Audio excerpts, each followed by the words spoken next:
నదీ స్నానంలో ఇంతటి రహస్యం ఉంది. అబ్బో నదికి వెళ్ళడం ఇంతసేపు పడుతుంది, రావడానికి అంతసేపు పడుతుంది, అవతల కార్యాలయానికి సమయం అవుతుంది అని కానీ అనుకున్నట్టయితే కనీసం ప్రతి సోమవారం, ప్రతి వారానికి ఒక్కసారి, మొత్తం వారంలో 2 సార్లు కానీ ఈ కార్తీక మాసం అంతా మొత్తం 8 రోజులు స్నానాన్ని కానీ చేసినట్టయితే కొంతలో కొంత ప్రయోజనం ఉండి తీరుతుంది. ఇటువంటి స్నానాన్ని చేసేటటువంటి సందర్భంలో ఏదైతే ఇందాక మనం అనుకున్నామో స్వరతీగని ఆముదపు తీడిని తల చుట్టూ తిప్పివేయాలని అనుకున్నామో ఆ సందర్భంలో ఉత్తరేణిని స్వయంగా వాడాలి. భ్రామ్యమాణ పునఃపునః ఉత్తరేణి అని ఉంటుంది. ఉత్తమం ఉత్తరేణి స్యాత్ అని సూత్రం వైద్యంలో. ఆ ఉత్తరేణి పుల్లతో ముఖాన్ని అంటే పండ్లని చక్కగా తోమి అవతలకి విసిరి వేయాలని కూడా శాస్త్రం చెప్పింది.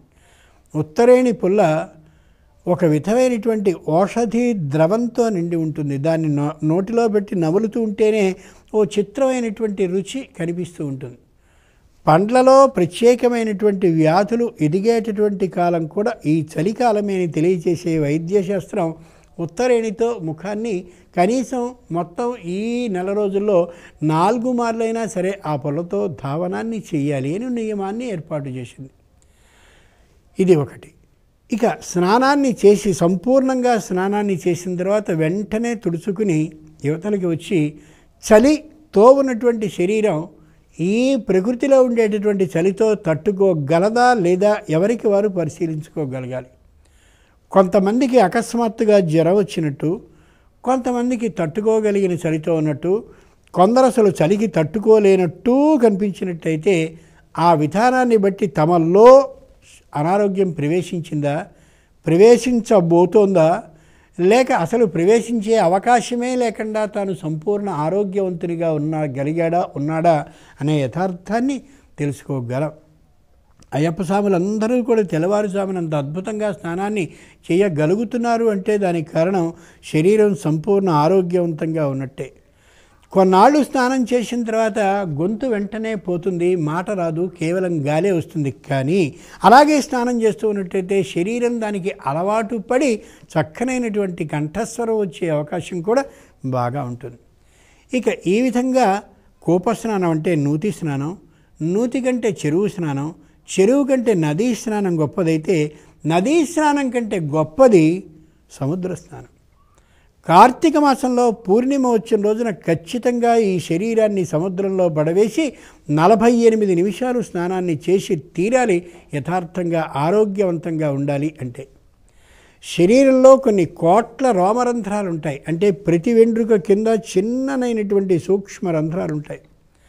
ఆ రంధ్రాలలోకి ఈ సముద్రపు జలం ఉప్పుగా ఉండేటటువంటి ఉప్పదనం ఉండేటటువంటి ఆ నీరు కానీ వెళ్ళినట్టయితే లోపల ఉండేటటువంటి వ్యర్థ పదార్థాలన్నింటినీ బయటికి నెట్టగలిగిన శక్తి ఉంటుంది. కాబట్టి మహానుభావులైనటువంటి పెద్దలు ఆ కా మా వై 4 అంటే 4 మాసాల్లో ఆషాఢం, కార్తీకం, మా అంటే మాఘం, వై అంటే వైశాఖం, ఈ 4 మాసాల్లో నిశ్చయంగా సముద్ర స్నానాన్ని పూర్ణిమ నాడే చెయ్యాలి అని నియమాన్ని పెట్టారు. పూర్ణిమ నాడే ఎందుకనేది కార్తీక పూర్ణిమ జరిగేటటువంటి రోజు విశేషాన్ని మనం చేస్తాను ఆనాడు. కానీ నిశ్చయంగా సముద్ర స్నానాన్ని చేయాలి. కాబట్టి మొట్టమొదటిగా కూపస్నానం, చెరువు స్నానం, దానికంటే కాస్త పెద్దది తటాక స్నానం, చెరువు. మొదటిది నూతి స్నానం, నూతి స్నానం కంటే గొప్పది చెరువు స్నానం, చెరువు స్నానం కంటే గొప్పది నదీ స్నానం, నదీ స్నానం దానికంటే గొప్పదైంది సముద్ర స్నానం. ఈ విధంగా స్నానాన్ని 4 విధాలుగా ఉండేటటువంటి స్నానాల్లో సముద్ర స్నానాన్ని కూడా చేయగలిగినట్టయితే ఆరోగ్యవంతమైనటువంటి శరీరం మనకు వస్తుంది. శరీరం ఆరోగ్యవంతంగా ఉంటే బుద్ధి నిలుస్తుంది. కాబట్టి పరమేశ్వర అర్చనని చేసుకోగలుగుతాం.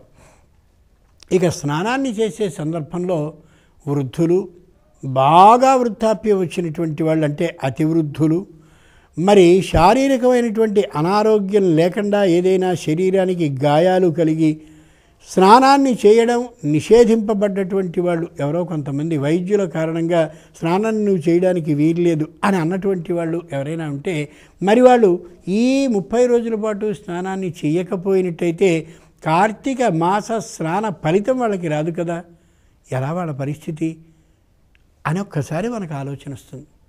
అందుకని పెద్దలు బాగా ఆలోచించి వేదంలో స్మృతి రూపంగా ఒక యథార్థాన్ని ఉంచారు.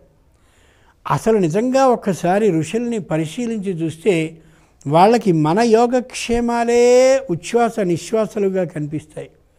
బాగా ఆలోచించి చూస్తే వాళ్ళు రాశారు, ఆపోహిష్టాధివిర్మాంత్రం జలావగాహో వారుణం భస్మన అగ్నేయం గోరజసా వాయవ్యం నాభే రథ ప్రక్షాళనం ఊర్ధ్వమార్ద్రవాససా సమ్మార్జనం కాపిలం ఆతప ఆతపం విష్ణోస్మరణపూర్వకం మానసం తు ఉత్తమం. వాళ్ళు రాసిన విధానాలు ఇవి. ఆపోహిష్టాధిభిర్మాంత్రం 7 స్నానాల్ని చెప్పారు మహానుభావులు. మొదటి స్నానం ఆపోహిష్టామయో భవ తాన ఊర్జేదసాతన మహేరణాయ చుక్షసే యోవశివతమోరసస్తస్య భాజయేతేహన ఉషతీరివ మాతరః తస్మా అరంగమామవో యస్య క్షయాయ జన్మథ ఆపో జనయతాచనః అని నీళ్లని స్తుతించేటటువంటి అమోఘమైన వేదమంత్రాలు ఉన్నాయి. ఇవి ఎక్కడో ఉంటాయి అని అనుకోకదా. మనం ప్రతి పూజని చేసేటటువంటి సందర్భంలో కూడా ఆ జలాలతో మన మీద చల్లుతూ మనని పవిత్రీకరిస్తారు అర్చకులు. ఆ పురోహితులు ఆ విధంగా అర్చన చేసే విధానం ఉంటుంది, మనని పవిత్రీకరించే పద్ధతి. అదిగోది ఆపోహిష్టాధిభిర్మాంత్రం, అది మంత్ర స్నానం. మాకు మంత్రాలు రావు, మరి మేమేం చేయాలి? వాళ్ళు ఒక్కళ్ళైనా మంత్రాలు వచ్చిన వాళ్ళే స్నానం చేయాలా, పుణ్యం అంతా వాళ్ళదేనా అని విరోధించకూడదు. జలావగాహో వారుణం, పూర్తిగా నీళ్లలో మునగగలిగితే అది వారుణ స్నానం అవుతుంది. అంటే వరుణుని యొక్క శక్తిని సంపూర్ణంగా పొందగలిగిన స్నానం జలావగాహం. భార్య భర్త అనేటటువంటి ఇద్దరూ కానీ వెళ్ళినట్లయితే భార్య యొక్క చేతిని పుచ్చుకుని ఆవిడని కూర్చోబెట్టి భర్త అయినటువంటి వాడు స్వయంగా మునిగి పైకి లేచి నీటిని చెంబుతో ఒకసారి ఆమె నెత్తి మీద పోసి మళ్ళీ చేతిని పుచ్చుకుని మునిగి మళ్ళీ ఒక స్నానాన్ని మళ్ళీ ఆ చెంబుతో ఆమె తల మీద పోసి మళ్ళీ ఆవిడని పట్టుకుని మళ్ళీ మునిగి తాను స్వయంగా చెంబుతో ఆమెకు పూర్తిగా తల మీదుగా పోసి 3 మార్లు అలా చేసిన తర్వాత తాను ఆమెతో కలిసి చేతిని పట్టుకుని మాత్రమే ఒకసారి గంగలో పూర్తిగా మునగాలి. సరి గంగ స్నానము అంటారు. ముందు 3 మార్లు ఎందుకు నీళ్ళని అలా పోశారు అంటే అకస్మాత్తుగా చలికి సంబంధించిన బాధని ఆమె పొందకుండా ఉండేందుకు, తన భర్త గట్టిగా ఆ చేతిని పట్టుకున్నాడనేటటువంటి ఆ ధైర్యం ఆవిడలో రప్పించేందుకు, తన భర్త ముందుగా స్నానం చేసి సుఖంగానే ఏ విధంగానూ వణికిపోకుండా ఆరోగ్యవంతంగా చలిబాధ లేకుండా ఉన్నాడు కాబట్టి నేను అదే విధంగా చేయాలని అనుకునేందుకు, తరువాత ధర్మపత్నిగా నాకు ఇంతటి గౌరవాన్ని ఇచ్చి అప్పుడు నన్ను చేతిని పట్టుకుని మాత్రమే స్నానాన్ని చేయిస్తున్నాడని ఆమె ఒక విధమైన ఆనందాన్ని పొందేందుకు ఈ స్నానాన్ని ఇలా ఏర్పాటు చేశారు. చాలా సందర్భాల్లో పాపం తెలియక వారు అక్కడ వీరిక్కడ స్నానాన్ని చేస్తూ వస్తూ ఉంటారు. ఆడవాళ్ళలో ఆడవాళ్ళు, మగవాళ్ళలో మగవాళ్ళు. అది విధానం కాదు. దంపతులైన వాళ్ళు కలిసి స్నానం చేయడమే యథార్థమైన మాట. నది ఎప్పుడూ కూడా దంపతుల్ని ఇష్టపడుతుంది. కారణం తాను నదీ అన్న ఆమె స్త్రీ కాబట్టి, సముద్రుడు పురుషుడు కాబట్టి పురుషునిలో చేరుతుంది కాబట్టి. జలావగాహో వారుణం భస్మనాగ్నేయం.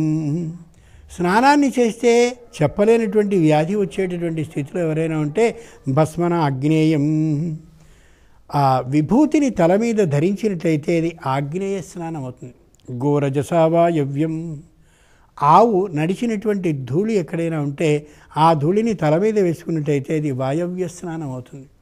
ఉదాహరణకి మనం ఏ విమానంలోనో వెడుతూ ఉన్నటువంటి సందర్భం ఉందనుకోండి, ఆ పక్కనుండేటటువంటి చిన్న కిటికీకి సంబంధించిన తెర ఎక్కలా ఉంటుంది, అది ఓసారి పైకి లేపి ఆ పైనున్నటువంటి సూర్యుని యొక్క కిరణాలు మీద పడేలా చేసుకుంటే ఆతపం. స్నానం చేయలేవు, సంధ్యావందనం చేసుకోవాలి అన్నప్పుడు ఆ ఎండ పొడ ఒకసారి మన మీద పడేలా చేసుకుంటే అది ఆతప స్నానం అవుతుంది. గోరజస వాయవ్యం నాభేరథ ప్రక్షాళనము అర్ధవాసస సమ్మార్జనం కాపిలం. ఎక్కడైనా శరీరానికి గాయం తగిలినటువంటి వాడు ఉన్నట్టయితే ఈ పైభాగం తడపకుండా ఉండాలి అని వైద్యుడు చెప్తే ఈ బొడ్డు నుంచి సంపూర్ణంగా స్నానాన్ని చేసి పైన తడిబట్టతో ఆర్ద్రవాసస సమ్మార్జనం, తడిబట్టతో తుడుచుకుంటే సంపూర్ణ స్నానాన్ని చేసిన ప్రయోజనం. అలాగే నాభేరథ ప్రక్షాళనం ఆర్ధవాసస సమ్మార్జనం కాపిలం ఆతపం విష్ణోస్మరణపూర్వకం మానసంతు ఉత్తమం. ఏ విధమైన స్నానాలు నువ్వు చేసినా విష్ణువుని స్మరిస్తూ మాత్రమే స్నానాన్ని చేయాలి ఈ కార్తీక మాసంలో అని చెప్పారు. ఇదేమిటండి కార్తీక మాసం శంకరుడికి సంబంధించింది కదా, గోవింద గోవింద అంటూ విష్ణువుకి స్నానం చేయడం ఏమిటి, విష్ణువు నామస్మరణ చేయడం ఏమిటి, కేశవ కేశవ అనకపోతే హరహర శంకర శంభో శంకర అనొచ్చు కదా అని. శంభో శంకర అన్న, నారాయణ నారాయణ అన్న, గోవింద గోవింద అన్న, శంభో శూరి అని అన్న, ఇవన్నీ ఇద్దరూ ఒకరే కాబట్టి బొమ్మ బొరుసులాంటి వాళ్ళే కాబట్టి ఏ విధమైన దోషాన్ని అంటగట్టడు శంకరుడు. విష్ణువుని స్మరించావు కాబట్టి ఇది స్నానం కింద లెక్క రాదు అని అన్నాడు. ఇలా 7 విధాలైనటువంటి స్నానాలను ఏర్పాటు చేశారు కాబట్టి నిశ్చయంగా ఈ 7 విధాల్లో ఏది మీకు అనుకూలం అవుతుందో అలాంటి స్నానాన్ని చేసి కార్తీక మాస విధిని చక్కగా చేసుకోవాల్సిందిగా కోరుతున్నాను. రేపటి రోజు చవితి కాబట్టి చవితి నాడు సర్పపూజని చెయ్యాలి అని అంటారు. అంటే పుట్టలో పాలని పోయాలి అంటారు. పాము నిజంగా ఉంటే పుట్టలో పాలు పోయాం, మరి పామే లేకపోతే పోసే పాలు ఎవరి కోసం? ఆ విశేషం, దానిలో అంతరార్థాన్ని విందాం. స్వస్తి.